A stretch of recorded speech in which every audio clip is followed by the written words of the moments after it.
Commanders oozing charms, saying we'd fought with their dead husbands during the war. PK, the army, the side didn't matter.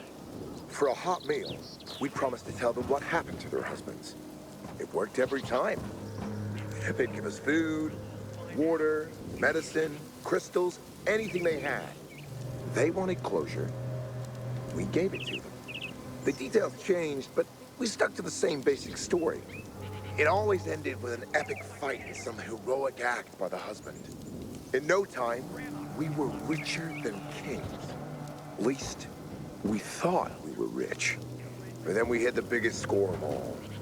Melinda was like every other widow we met. Pretty 30-something brunette, blue eyes, living near Meatpacking Square. We did our usual thing.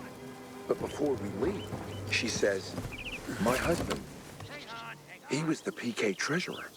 The night he died, he told me they had a war chest, medicine, crystals mostly.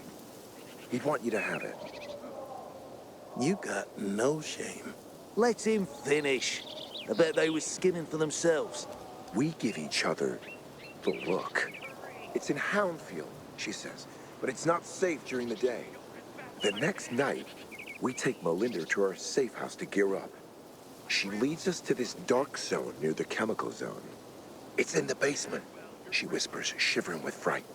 We tell her to stay behind, because, you know, if there's a fight, she'd just get in our way. You left her on her own? Yeah. Then we went looking for a way in. And eventually, we found it. And? There was no loot. Instead, there was a demolisher in that basement. We barely got out alive. When we got back, Melinda was gone. So was our stash. Medicine, crystals, food. She took everything. On the table, a note. Sorry, guys. Nothing personal. Just business. The biter was bitten. Only in this case, it was a demolisher. Turns out she'd been tracking us for weeks. And we never saw it coming. Anderson and I split up after that. I bet he's still out there hustling. I enlisted with the PKs. But hearing war stories at night, people who actually died fighting for what they believed in, it made me feel guilty every time. I lasted 2 months. Now I'm back where I started before the fall. A nobody, telling stories.